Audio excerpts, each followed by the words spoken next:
Maya Rodriguez had always been the type of person who noticed things others missed. As a marine biology graduate student at the University of Colorado, she spent her days cataloging microscopic organisms and analyzing water samples. But it was her habit of people watching during lunch breaks that had sharpened her observational skills to an almost supernatural degree. That Tuesday afternoon in Riverside Park, however, she witnessed something that challenged everything she thought she knew about the natural world. The autumn air carried the scent of dying leaves and the distant aroma of food trucks as Maya settled onto her favorite bench overlooking the duck pond. She unwrapped her turkey and Swiss sandwich, the same lunch she'd packed for 3 years running, and pulled out her worn copy of Marine Ecosystems of the Pacific. The park was unusually quiet for a weekday, with only a few joggers dotting the winding paths and an elderly man feeding pigeons near the fountain.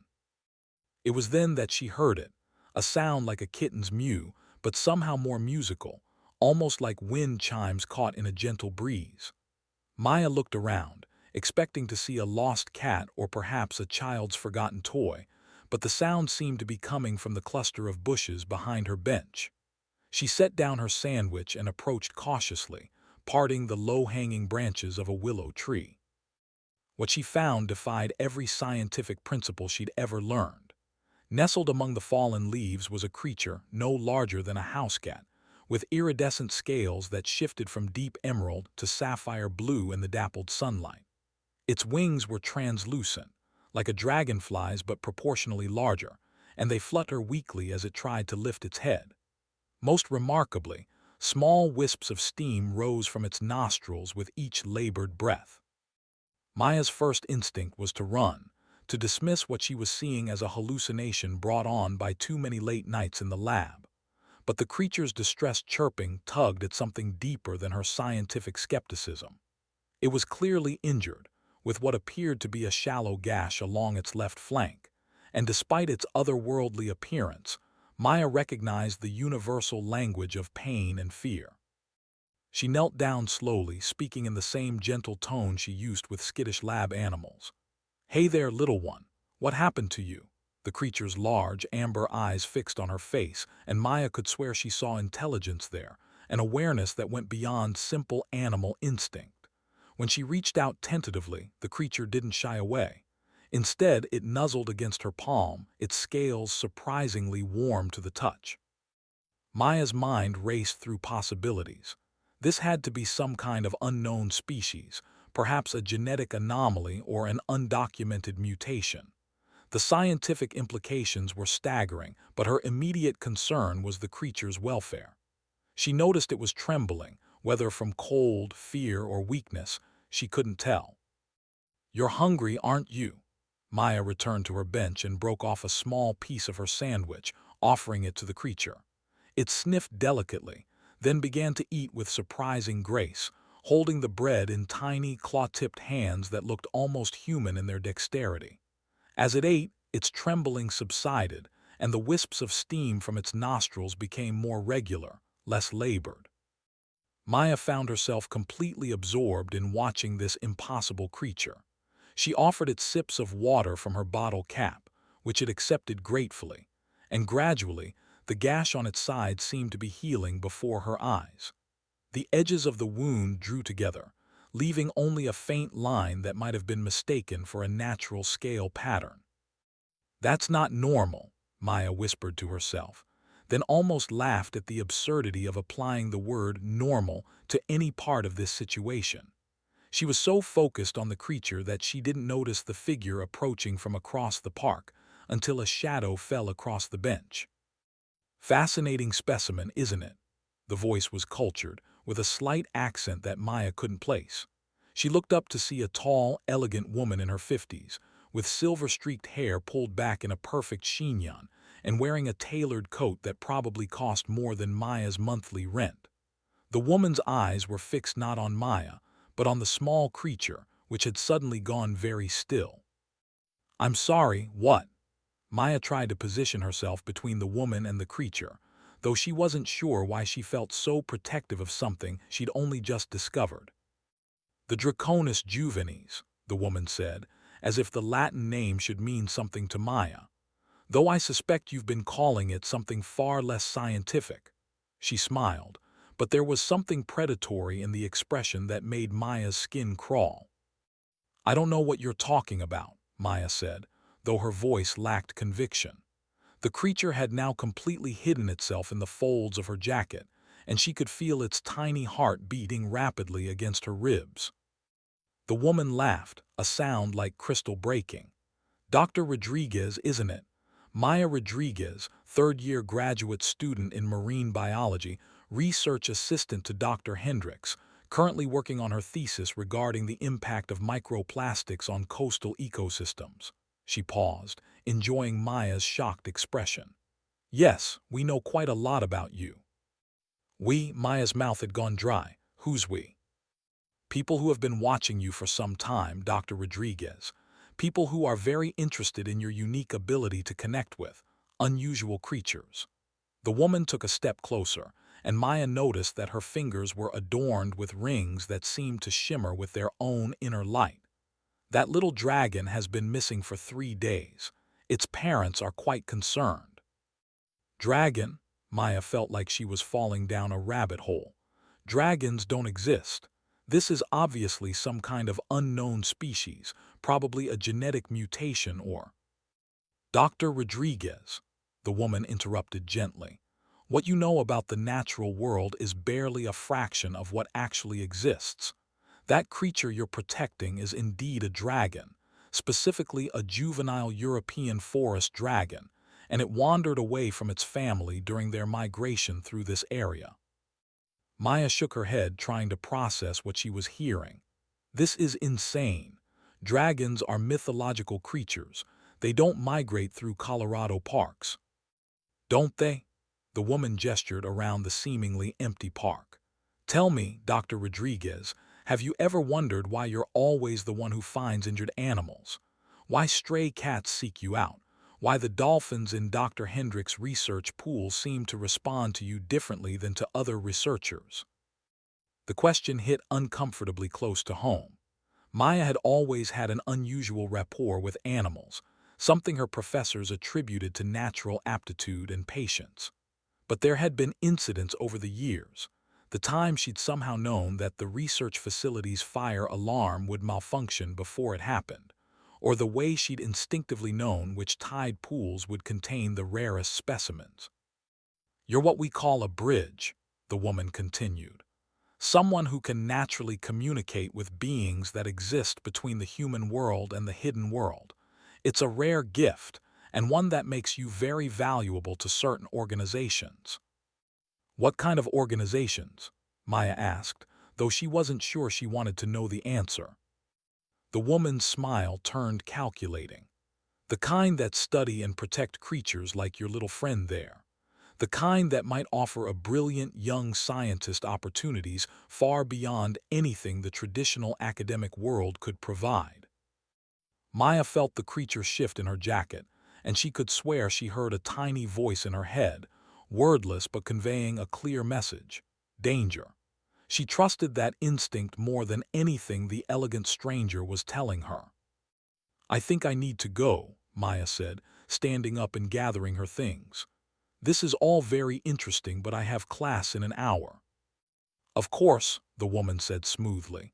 But Dr. Rodriguez, that creature needs to be returned to its family. They're leaving tonight, and if it's not with them. She let the implication hang in the air. How do I know you're telling the truth about any of this? Maya challenged. The woman reached into her coat and pulled out what looked like a smartphone, but the screen showed not a typical interface but something that resembled a topographical map with moving dots of light. The adult dragons are here. She pointed to 2 larger dots at the edge of the park. They've been searching for their offspring, but they won't wait much longer. The migration window is very narrow. Maya stared at the device, noting details that no smartphone could display. The way the dots seemed to pulse with actual light. The way the map showed 3-dimensional depth despite being displayed on a flat screen. Whatever this woman was, she clearly had access to technology that shouldn't exist. What do you want from me? Maya asked finally. Nothing you're not already doing, the woman replied. Care for creatures that need help. Use your natural abilities to bridge the gap between worlds. The only difference would be that you'd be doing it with proper support and resources. The creature in Maya's jacket stirred again, and this time the mental impression was clearer. Home. It wanted to go home to be with its family, but it was also projecting something else: trust. It trusted her to make the right decision. Maya looked at the elegant woman, taking in her perfect appearance and calculating smile, then at the device in her hands that displayed impossible information. Everything about this situation screamed danger, but the creature's need was real, regardless of the circumstances surrounding it. If I help reunite this dragon with its family, Maya said carefully, what happens then? Then you go back to your life, the woman said, though I suspect you'll find that life has become considerably more interesting. The woman, who had introduced herself only as Ms. Whitmore, led Maya through paths in Riverside Park that she'd never noticed before, despite visiting the area regularly for 3 years. The routes seemed to curve in impossible ways, leading them deeper into what should have been a relatively small urban green space, but felt like a vast wilderness. Maya's scientific mind cataloged the inconsistencies: trees that shouldn't grow in Colorado's climate, flowers blooming out of season, and the persistent feeling that they were being watched by unseen eyes. The creature in her jacket had grown more restless as they walked, occasionally poking its head out to scan their surroundings before ducking back into the warmth of Maya's embrace. Each time it emerged, Maya noticed new details about its anatomy that defied classification. Its scales seemed to shift color based on its emotional state, cycling through deep greens when it felt safe to brilliant golds when it appeared anxious.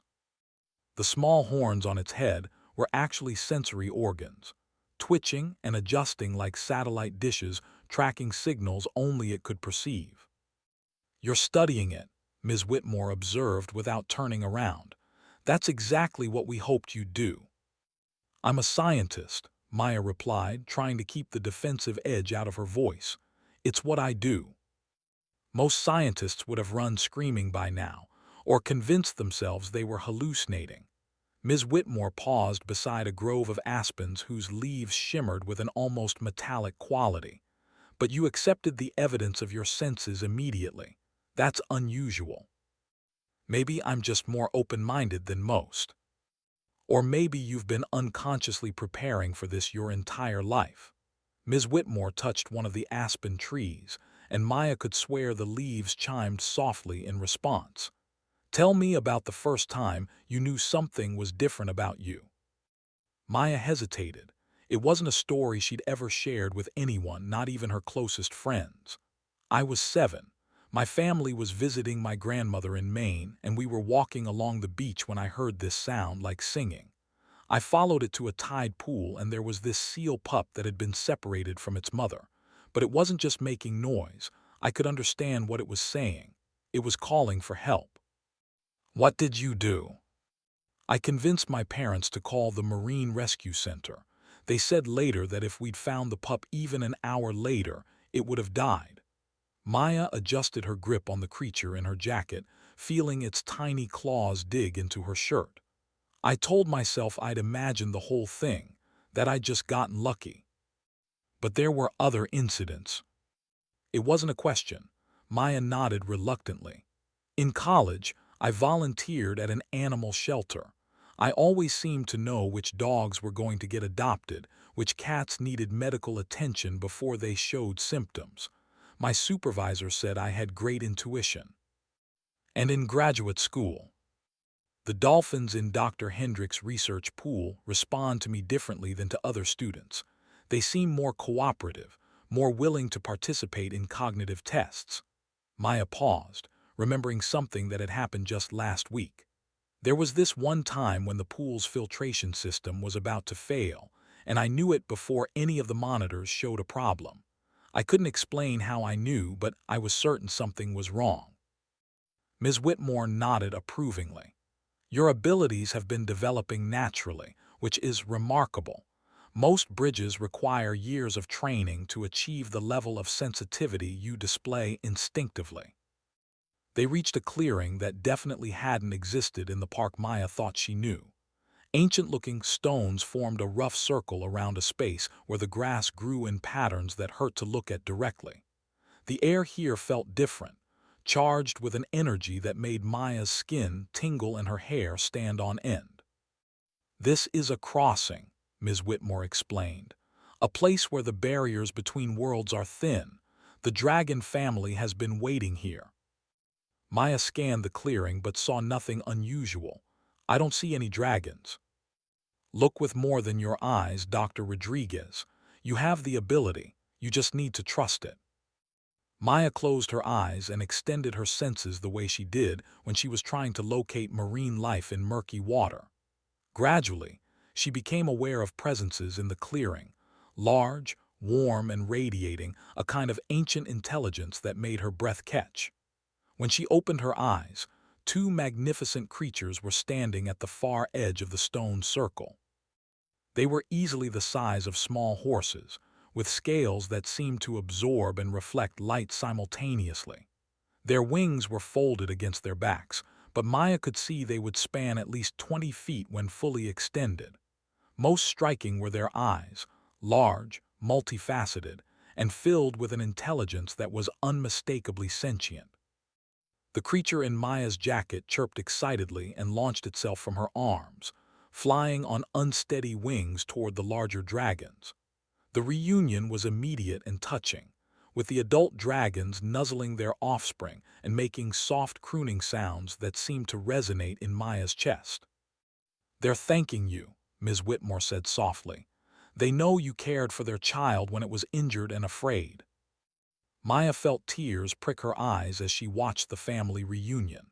The young dragon looked back at her once, projecting a wordless message of gratitude and affection that was clearer than any spoken language. "They're leaving now," Ms. Whitmore continued. "The migration route only aligns properly once every 7 years, and they can't afford to wait any longer." The adult dragons spread their wings, and Maya gasped at the sight. The membrane between the wing bones wasn't solid, but seemed to be made of shifting patterns of light and shadow. As they prepared to take flight, the air around them began to shimmer like heat waves rising from summer pavement. "Where are they going?" Maya asked. "Home, to a place that exists alongside your world but separate from it. A place where creatures like them can live without fear of discovery or exploitation." The dragons launched themselves into the air with a grace that defied their size. As they climbed higher, they seemed to fade, becoming translucent and then invisible against the afternoon sky. Only the young dragon looked back, and Maya felt one final pulse of gratitude before it, too, disappeared. "It's over," Maya said, feeling oddly empty. "They're gone." "This is only the beginning," Ms. Whitmore corrected. "You've just proven that you can serve as a bridge between worlds. Do you have any idea how rare that is? How valuable?" Maya turned to face the woman, nodding that her perfect appearance hadn't been disturbed by their walk through impossible terrain. "You keep talking about this like it's a job interview. What exactly are you offering me?" "The chance to work with an organization that studies and protects creatures like the one you just helped. A chance to use your abilities for something greater than counting microplastics in water samples." "And if I'm not interested?" Ms. Whitmore's smile was sharp. "Oh, but you are interested, Dr. Rodriguez. You've been searching for something your entire life without knowing what it was. This is your chance to find out." Maya felt a chill that had nothing to do with the autumn air. "What makes you so sure?" "Because people like you can't walk away from this kind of knowledge. You've seen behind the curtain now. You know there's more to the world than what your textbooks teach. Can you really go back to your small research projects knowing that dragons migrate through Colorado parks?" The question hit home harder than Maya wanted to admit. Even now, minutes after the dragons had disappeared, she was analyzing what she'd witnessed, trying to understand the physics of their flight, the biology of their apparent camouflage abilities, the implications of their obvious intelligence. "What kind of organization are you talking about?" Maya asked. "The kind that has been protecting the hidden world for centuries. We have research facilities you couldn't imagine, libraries of knowledge that would make your university's collection look like a child's picture book. We study creatures that most people believe are mythological, and we work to maintain the balance between the visible and invisible worlds. And you want me to join this organization? We want you to consider it. Think about what you could accomplish with proper resources and support. Think about the discoveries you could make, the creatures you could help." Maya looked around the clearing, which was already beginning to feel less substantial, as if the departure of the dragons had somehow anchored it to reality. "I need time to think about this." "Of course." Ms. Whitmore handed Maya a business card that felt warm to the touch and seemed to shimmer with its own light. "When you're ready to learn more, simply hold this card and think about wanting to know more. Someone will contact you within 24 hours. And if I decide I'm not interested, then you go back to your life and this conversation never happened. Though I should warn you, now that you've been awakened to the hidden world, you'll start noticing things you never saw before. It can be overwhelming without proper guidance." Ms. Whitmore began walking toward the edge of the clearing, and Maya hurried to follow. "Wait, how do I get back to the regular park?" "Just keep walking straight," Ms. Whitmore called over her shoulder. "The path will find you." Maya looked down at the card in her hand. It was made of some material she couldn't identify, and the text seemed to shift and change as she watched. For a moment, it read Whitmore Consulting, then Hidden World Research Initiative, then simply When You're Ready. When she looked up, Ms. Whitmore was gone. Maya was standing alone in what appeared to be a perfectly normal grove of aspen trees, with the familiar sounds of traffic and city life filtering through the branches. She could see the regular park paths just ahead, complete with joggers and dog walkers going about their ordinary lives. But Maya knew that nothing about her life would ever be ordinary again. The following week passed in a haze of conflicted thoughts and increasingly strange occurrences. Maya tried to maintain her normal routine, attending classes, working in the lab, analyzing data for her thesis. But everything felt different now. It was as if a filter had been removed from her perception of the world, revealing layers of reality she'd never noticed before. On Wednesday, she was walking across campus when she spotted a maintenance worker trimming trees near the biology building. Nothing unusual about that, except that the man was 12 feet tall and his skin had a distinctly bark-like texture. Maya blinked hard, and when she looked again, he appeared perfectly normal, just a regular guy with a ladder and pruning shears. But she could swear she still smelled pine sap and forest loam where he'd been working. Thursday brought an encounter with a street musician downtown whose violin music seemed to make the nearby fountain water dance in impossible spirals. Maya stood transfixed for nearly an hour, watching the water create intricate patterns that matched the melody perfectly. Other passersby dropped coins in the musician's case and walked on, apparently oblivious to the extraordinary performance happening right in front of them. By Friday, Maya was beginning to doubt her sanity. She'd always prided herself on being a rational, scientifically minded person, but the evidence of her senses was becoming impossible to ignore. The world was full of wonders that most people simply didn't see, and now that she'd been awakened to them, they were everywhere. Dr. Hendricks noticed her distraction during their weekly research meeting. "Maya, you seem unusually preoccupied lately. Is everything all right with your thesis project?" Maya forced herself to focus on the familiar territory of academic discussion. "I'm sorry, Dr. Hendricks. I've been having some personal issues that have been affecting my concentration. Would you like to talk about it? Sometimes an outside perspective can help." Maya almost laughed at the irony. If only she could explain that her personal issues involved discovering that dragons were real and that mysterious organizations were recruiting her to work with mythological creatures. Instead, she shook her head. "Thank you, but I think I need to work through this on my own." Dr. Hendricks nodded understandingly. "Well, if you change your mind, my door is always open. In the meantime, perhaps you should consider taking a few days off. You've been pushing yourself pretty hard lately, and sometimes the best insights come when we step away from our work for a while." Maya agreed to take the weekend off, though she suspected that stepping away from her regular routine would only give her more time to obsess over her encounter with Ms. Whitmore and the business card that still sat on her desk at home, radiating that strange warmth whenever she looked at it. Saturday morning found her back in Riverside Park, sitting on the same bench where she'd first encountered the young dragon. She'd brought a sandwich again, though she wasn't particularly hungry. Part of her hoped that another magical creature might appear, providing some kind of confirmation that her experiences were real and not the product of a stress-induced breakdown. The park was busier on weekends, filled with families and couples enjoying the crisp autumn weather. Maya watched a group of children feeding ducks at the pond, their laughter mixing with the quacking of the birds. It all looked so normal, so mundane, that she began to wonder if she'd imagined everything.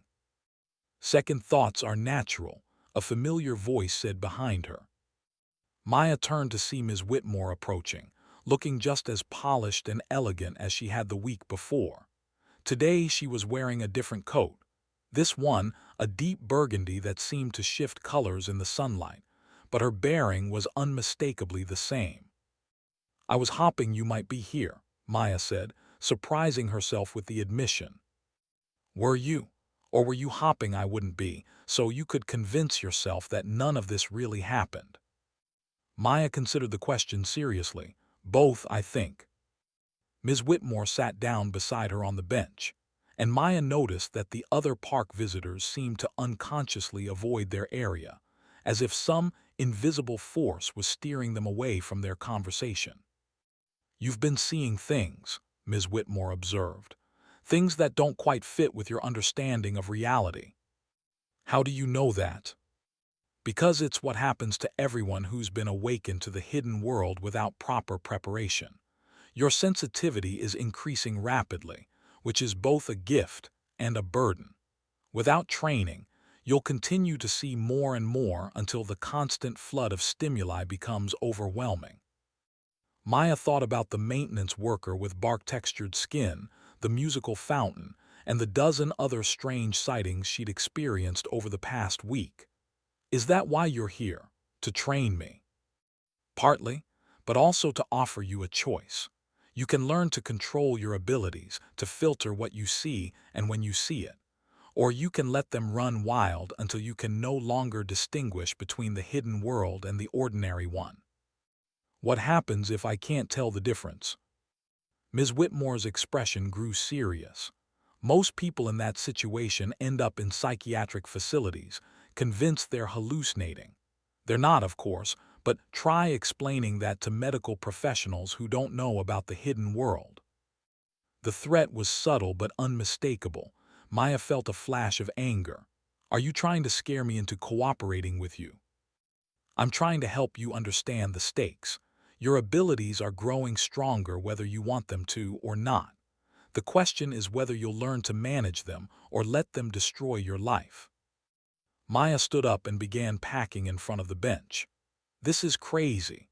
A week ago, I was a normal graduate student working on a perfectly ordinary thesis project. Now you're telling me I'm some kind of magical being who can see creatures that don't exist." "They do exist, Dr. Rodriguez. You've seen them, you've touched them, you've communicated with them. How can you still doubt the evidence of your own senses?" "Because accepting it means admitting that everything I thought I knew about the world is wrong. It means accepting that I'm not normal, that I never was normal." Ms. Whitmore's expression softened slightly. "Being different doesn't make you abnormal, Maya. It makes you special, rare, valuable." "To who? To your mysterious organization that recruits people like me. What do you really want from me?" We want to offer you the chance to be part of something greater than yourself, to use your abilities to protect creatures that can't protect themselves, to serve as a bridge between worlds that have been drifting apart for centuries. Maya stopped packing and faced Ms. Whitmore directly. And if I refuse?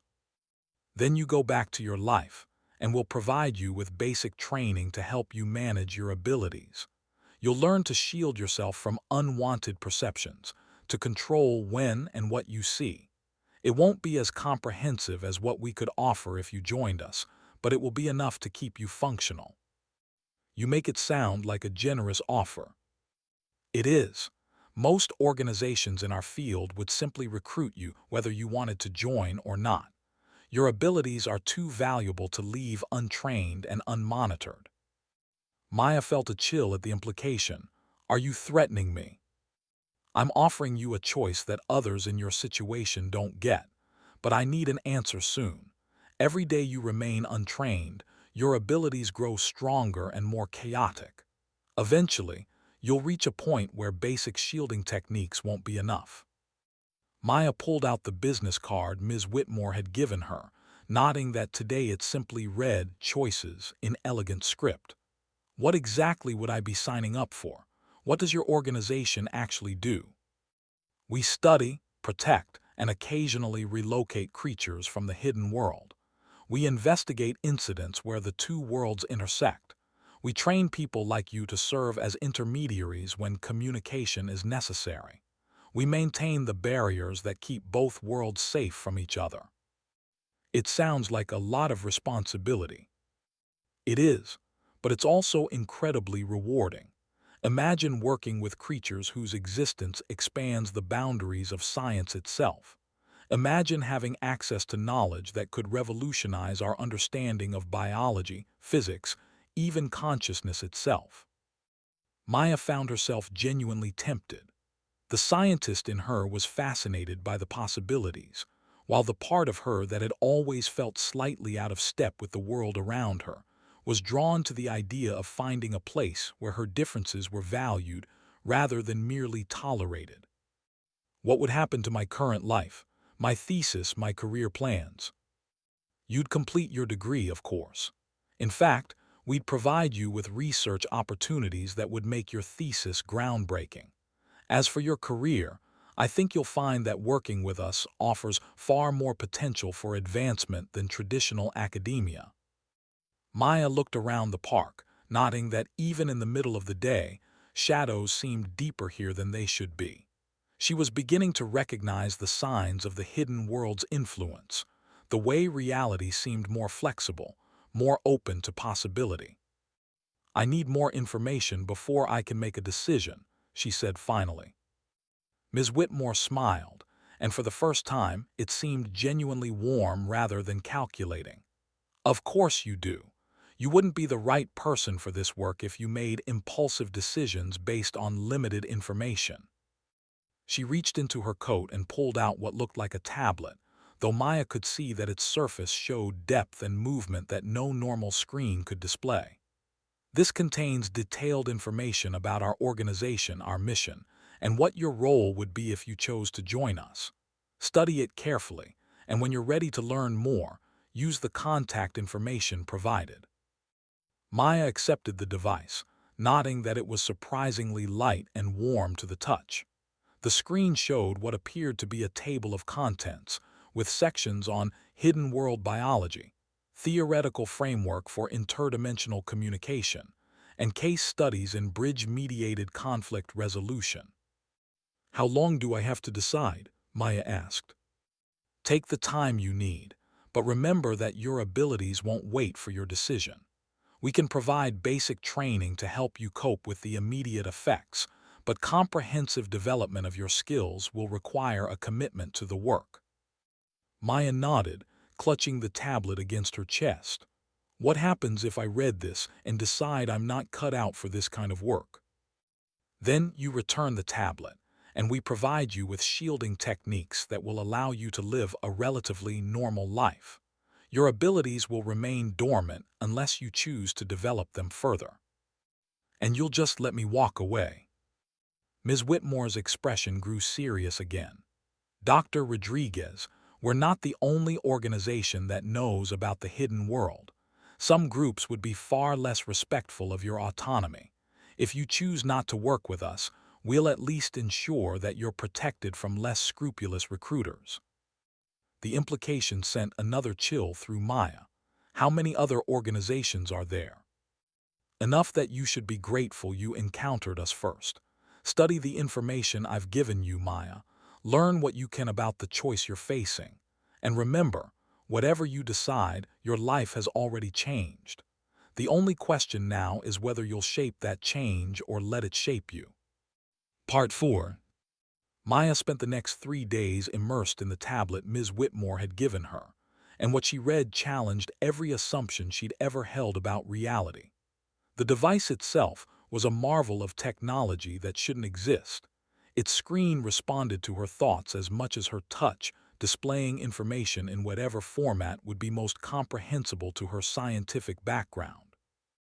When she read about dragon biology, the text was accompanied by detailed anatomical diagrams that rotated in 3 dimensions. When she studied theoretical frameworks for interdimensional communication, complex equations appeared that somehow made intuitive sense despite being based on physics she'd never encountered. The organization Ms. Whitmore represented was called the Institute for Convergent Realities, and according to the files, it had been operating for over 2 centuries. Founded in 1823 by a group of scholars who had discovered evidence of parallel worlds overlapping with our own, the Institute had evolved into a sophisticated research and protection organization, with branches on every continent. Their mission statement was elegantly simple: to study the hidden world, protect its inhabitants from exploitation, and maintain the delicate balance that kept both realities stable. What made this mission complex was the sheer diversity of beings that inhabited the hidden world. Dragons were just one species among hundreds, ranging from the nearly human-like Fae to the incomprehensibly alien void weavers that existed partially outside normal space-time. The case studies were particularly fascinating.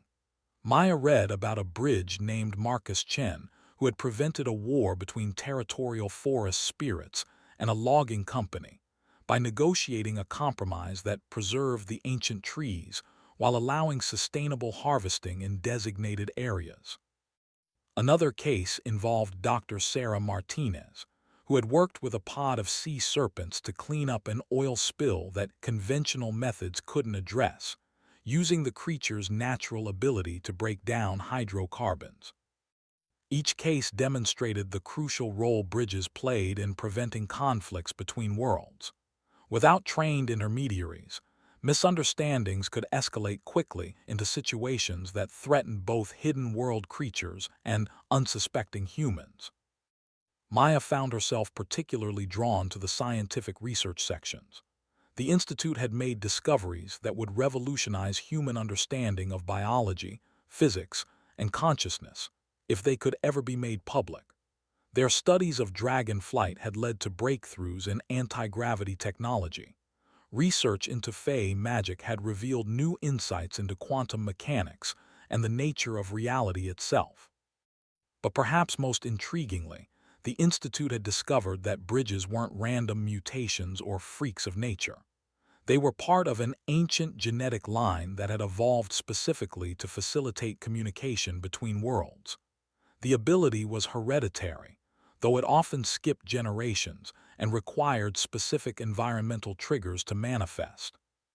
Maya thought about her grandmother, who had always insisted that she could predict the weather by talking to the gulls, and her great-aunt who had claimed she could see the spirits of drowned sailors walking the beaches. At the time, Maya had dismissed these stories as folk tales, but now she wondered if her family's connection to the sea had been more literal than metaphorical. On Wednesday evening, as Maya was reading about institute training programs, her phone rang. The caller ID showed her mother's number, but when she answered, she heard an unfamiliar voice. Dr. Rodriguez, this is Agent Thompson with the Department of Homeland Security. We need to speak with you immediately regarding some unusual activity in your area." Maya's blood went cold. What kind of unusual activity? "The kind that's classified, Dr. Rodriguez. We're sending a car to pick you up now." "I'm sorry, but I don't think I'm required to." "Dr. Rodriguez," the voice interrupted, "we have video surveillance of you interacting with unidentified creatures in Riverside Park. We also have evidence that you've been in contact with individuals connected to organizations of interest to national security. This is not a request." The line went dead, and Maya felt panic rising in her throat. She looked at the tablet in her hands, wondering if it was somehow being monitored, if accepting it had marked her as a person of interest to government agencies she'd never heard of. Before she could decide what to do, there was a knock at her apartment door. Maya approached cautiously and looked through the peephole to see two people in dark suits standing in the hallway. The woman was tall and severe-looking, with short-cropped blonde hair and the kind of posture that suggested military training. The man was shorter and older, with graying temples and eyes that seemed to take in every detail of his surroundings. "Dr. Rodriguez," the woman called through the door, "we're here to discuss your recent encounters with anomalous entities. Please open the door." Maya's mind raced. Ms. Whitmore had warned her about other organizations, ones that would be less respectful of her autonomy. She clutched the tablet tighter, wondering if it had some kind of emergency function that could summon help.